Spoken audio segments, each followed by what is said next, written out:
ya.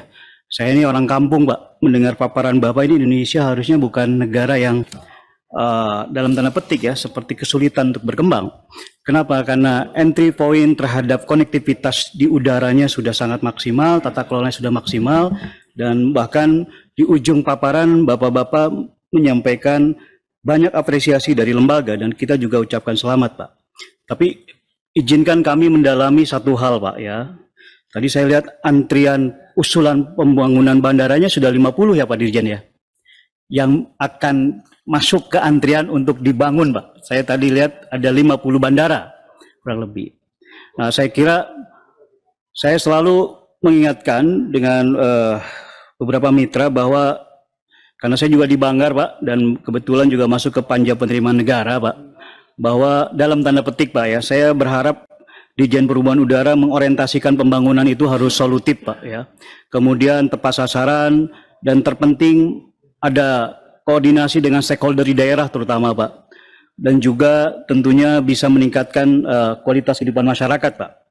Karena kalau dilihat dari paparan-paparan tadi saya kira itu etalase bangsa itu Bapak jaga gitu, tapi kemudian manfaatnya itu ke wilayah sebenarnya seberapa besar itu juga saya kira perlu kajian, Pak. Nah, apa yang ingin saya sampaikan intinya adalah ada beberapa hal yang harusnya direspon, Pak, terkait misalnya, mohon maaf nih Pak ya, ini juga mungkin kita belum pernah dapat paparan pimpinan terkait misalnya, sekarang ada moda transportasi baru yaitu misalnya heli taksi gitu. Itu regulasinya siapa yang ngatur tuh ya? Bagaimana aspek keselamatan dan seterusnya kan dari poin to poin, kemudian regulasi harga dan segala macam itu. Itu juga kami perlu paparan, Pak. Kemudian kami dengar juga traffic private jetnya juga tinggi gitu misalnya kan. Nah itu seperti apa Pak sebenarnya penanganan, pengawasan dan kontribusi kepada negaranya seperti apa? Itu tidak pernah kita dengarkan selama 3 tahun Pak saya di Komisi 5 Pak ya. Kemudian saya berharap Pak Dirjen, kalau tadi Ketua sampaikan tentang kebermanfaatan dan pengembangan bandara, saya kebetulan Dapil Kabupaten Bogor Pak, sering sharing dengan stakeholder di daerah Pak. Kadang-kadang masyarakat yang akan menuju Halim sekalipun, apalagi Soekarno-Hatta, dengan traffic yang sangat macet, Pak. Kadang-kadang penerbangan pagi itu kita bisa bermalam dulu, Pak, di bandara, Pak. Nah, tapi sebenarnya kenapa Bapak tidak coba lirik misalnya dan Pak Direksi Angkasa Pura II, ATS Semplak Bogor, Pak. Ya. Jadi kalau misalnya potensi penumpang kami itu banyak, Pak, dari Bogor, Pak, wilayah Bogor Selatan dan Barat, Bogor Selatan dan Timur, Pak. Itu kenapa tidak direvitalisasi misalnya Bandara Udara Atang Sanjaya juga dijadikan area komersial Pak seperti di Hussein segala macam Pak. Kenapa? Karena potensi penumpangnya juga tinggi Pak. Ya, saya kira kalau misalnya ada kajian-kajian yang komprehensif Pak, terutama tadi Pak mobilisasi masyarakat Jabodetabek kan bisa dipecah Pak untuk tidak selalu harus ke Jakarta Pak kalau misalnya melakukan penerbangan ke luar provinsi. Saya kira itu urgent Pak ya. Walaupun kami tidak mengesampingkan usulan-usulan bandara lain Pak. Kemudian Pak kami tetap berharap Pak ya ada regulasi yang mengatur tentang tarif Pak ya. Saya tadi coba analisa Pak, kan faktor bahan bakar itu hampir 40% gitu Pak ya. Dari komposisi cost structure-nya kan Pak ya. Nah, ya saya kira fungsi pelayanan juga harus dikedepankan Pak di samping fungsi komersial Pak. Jadi masyarakat bisa juga melaksanakan mobilisasi secara maksimal Pak. Sehingga cost structure yang tadi Bapak sampaikan itu juga bisa ada keberpihakan dalam sisi pelayanan terhadap masyarakat Pak. Ya.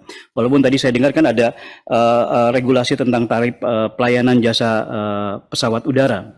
Kemudian Pak, izin Pak, saya suka tidak suka saya Dapil Jawa Barat juga Pak. Saya selalu harus mengingatkan. Tadi Pak Dirut Angkasa Pura saya coba telepon Pak ke call center Bapak 138. Alhamdulillah responnya bagus. Tapi saya tadi iseng juga tanya, ada penerbangan belum di Kertajati? Oh ada Pak, nanti November. Mudah-mudahan betul tuh Pak ya. November umroh kan. Nah itu harapan kami itu mudah-mudahan jangan bisnis plan yang tidak pernah tereksekusi Pak. Ya, saya beberapa kali Pak berdiskusi Pak. Bahkan kemarin saya jadi narasumber di Kadin Jawa Barat Pak. Jawa Barat sangat berharap negara hadir di Kertajati, Pak. Ya, apalagi misalnya Jalan Tol Cisundau-nya targetnya Desember ini akan dibuka, Pak. Jadi artinya akses untuk ke Kertajati harusnya terbuka, Pak. Dan itu harusnya menjadi potensi baru untuk mengembangkan Jawa Barat, Pak. Ya, tadi kalau saya lihat dari paparan Pak Paik ya di Angkasa Pura I, saya sedih banget, Pak. lihat sedih maksudnya ke Jawa Baratnya Pak. Kalau lihat tadi Semarang, Jogja, Surabaya gitu kan, ibu kota provinsinya punya bandara-bandara yang begitu tinggi trafficnya, tapi Jawa Barat Pak. Nah, pertanyaan saya adalah sebenarnya ada analisa nggak Pak kalau misalnya mohon maaf dengan segala hormat ya, dengan tidak menutup semua kepentingan di Hussein Sastra Negara Pak. Kalau misalnya Kertajati kita hidupkan, kemudian konsentrasi di Hussein itu misalnya Pak, ada pengaturan supaya Kertajatinya hidup gitu loh Pak.